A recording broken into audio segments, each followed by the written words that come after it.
bring you this important bulletin from the United Press. Japanese have attacked Pearl Harbor, Hawaii by air, President Roosevelt has just announced. The attack also was made on all naval and military activities on the principal island of Oahu. Yesterday, December 7th, 1941, a date which will live in infamy. The United States of America was suddenly and deliberately attacked by naval and air forces of the Empire of Japan. No matter how long it may take us to overcome this premeditated invasion, the American people in their righteous might will win through to absolute victory.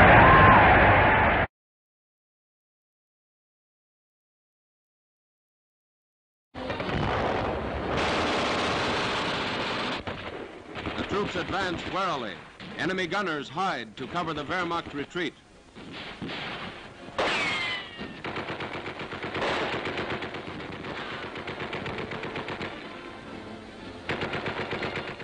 The soldiers flush out snipers, rooting them from their nests.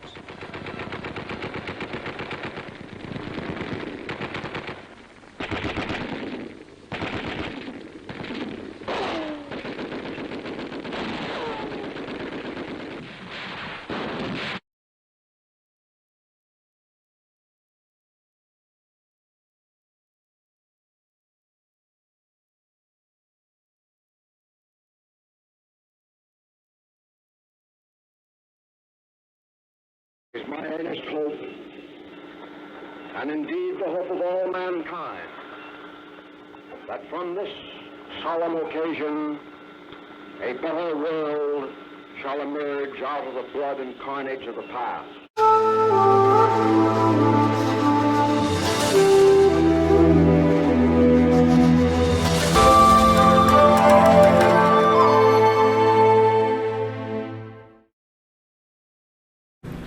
You know, of all the things you can collect, World War II-wise, this right here is probably the hardest thing in the world to find. And when I got this one, it didn't look anything like this. It was just a big rust ball, but I got it cleaned up pretty good.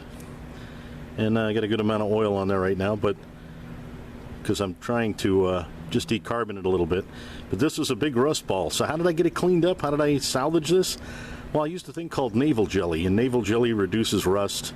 You know, it gets it off. You put it on, you wash it off, end of story, and that takes it down to the bare metal. But then you're going to have a lot of carbonization. And the way I dealt with that was a little Hoppy's number 9, a little brush, and I think I brought it back pretty good. So if you decide to get one of these, you try to find one. Good luck to you, because believe me, they're not easy to find anymore. And that's what it is right there. It's a hell of a thing. And maybe you have somebody you want to remember from the big war. And I can't think of anything else better to have than one of these. It's kind of a neat thing. The old WWII USA Camillus knife. That's it right there. And what a cool piece of history right there in your hands. You know, there's a way to tell. Hey, there's my airplanes. There's a way to tell if you've got a war production one. Number one, you'll have the 4 line right here on the tang. You probably can't see that in this camera, but you'll have a 4 line on the tang. It'll be 4 distinct lines. And you'll have, of course, the lobster claw can opener. That's how you know you got one that went overseas. Now, you never want to buy this when you're overseas, because if you get it in Germany or Japan, more than likely they got that off a dead GI or prostitute picked somebody's pocket. You want to get one here in the USA. You know, it made it back home, and it's a true veteran, and that's the one you want. So, pretty cool. Oop, geez, did I cut myself yet? No.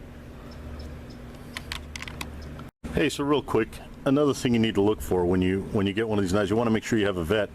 See how light that handle is? Well, this is bovine. It's cow bone. Okay, we don't male cow, female, we don't know, but it's cow bone. You can see there's a little crack in that one. But see how light that side is? Now look how dark this side is. Very, very dark. Very, very light. very dark, very light. The reason is they were making these during the war. They weren't looking for aesthetics. They weren't thinking, oh, one day these will be collectible. No, these were made to go to the front in a GI's pocket and get the job done. Now I'm going to open up some Popeye spinach.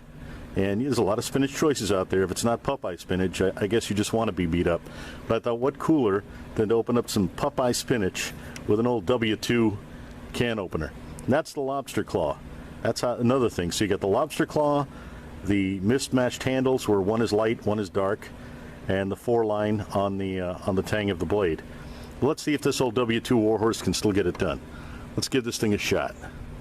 Let's try it out here. Okay, so here we go. With this, what you're doing is you're lifting, and that little extension on the end there, some lobster claws have a little nub. This one just has a bent. It's wartime production, like I said, and just has a little thing on there. I know this probably isn't going to look that good on camera, but I just wanted to show you this old World War II pocket knife can still get it done. And there it is right there.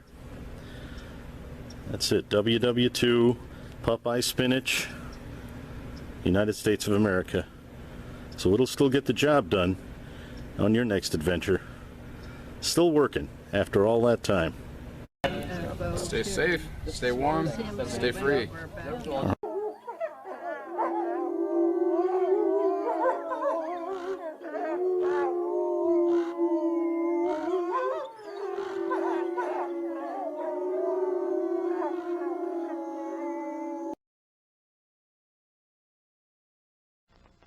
I know a place that's peaceful and quiet, a place where animals play.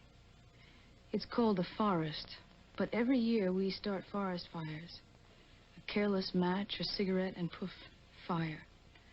So the next time you're in the forest, be extra careful, okay? If you knew it was me, would you have listened?